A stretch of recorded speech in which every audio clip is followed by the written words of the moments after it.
একসময় দূর এক গ্রামের নাম ছিল শুকতারা। গ্রামটা ছোট হলেও মানুষগুলো ছিল সাদাসিধে। এই গ্রামেই থাকতো এক গরিব ছেলে, তার নাম অরুণ। অরুণের বাবা ছোটবেলায় মারা গিয়েছিলেন। মা অন্যের বাড়িতে কাজ করে কোনো রকমে সংসার চালাতেন। অরুণ সকালে নদী থেকে জল এনে দিত, দুপুরে মাঠে কাজ করত, আর রাতে মায়ের পাশে বসে গল্প শুনত। গরিব হলেও অরুণের সবচেয়ে বড় সম্পদ ছিল তার সততা। একদিন গ্রামের হাটে অরুণ কাজ করতে গিয়েছিল। সে এক ধনী ব্যবসায়ীর দোকানে মাল নামানোর কাজ করছিল। হঠাৎ সে দেখতে পেল মাটিতে পড়ে আছে একটা ভারী থলি। থলিটা খুলে দেখে তার চোখ ছানা বড়া, ভিতরে ভর্তি সোনার মুদ্রা। অরুণের মনে এক মুহূর্তের জন্য চিন্তা এলো, এই সোনা হলে তার মায়ের আর কখনো কষ্ট হবে না। কিন্তু পরমুহূর্তেই সে থলিটা বন্ধ করে নিল।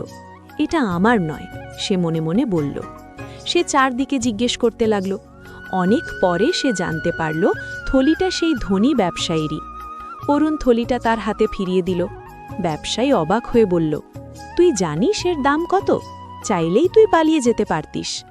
অরুণ মাথা নিচু করে বলল, যা আমার নয় তা নিলে মা কষ্ট পেত। ব্যবসায়ী খুশি হয়ে অরুণকে পুরস্কার দিতে চাইল, কিন্তু অরুণ তা নিতে অস্বীকার করল। আমার কাজের মজুরি পেলেই চলবে, সে বলল।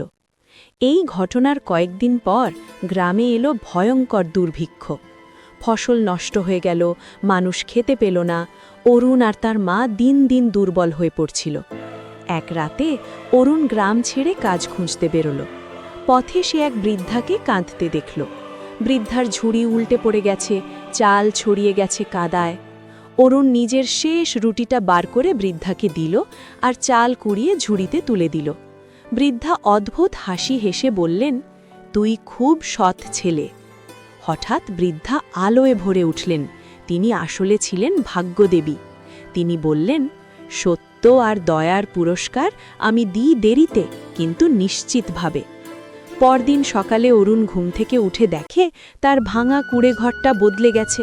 পাশে একটা ছোট জমি, সুস্থ গরু আর ঘরে পর্যাপ্ত খাবার। আরও আশ্চর্য, সেই ধনী ব্যবসায়ী গ্রামে এসে অরুণকে নিজের দোকানের দায়িত্ব দিয়ে গেল। এই গ্রামকে সৎ মানুষেরই প্রয়োজন, বললেন তিনি। অরুণ ধীরে ধীরে সম্মানিত মানুষ হয়ে উঠল, কিন্তু সে কখনো অহংকার করল না। গরিবদের সাহায্য করল, সত্যের পথ ছাড়ল না। গ্রামের মানুষ বলতো, সোনা নয়, সততাই মানুষের আসল ধন। আর অরুণের গল্প প্রমাণ করে দিল, যে সৎ থাকে তার আলো একদিন না একদিন জ্বলে উঠেই।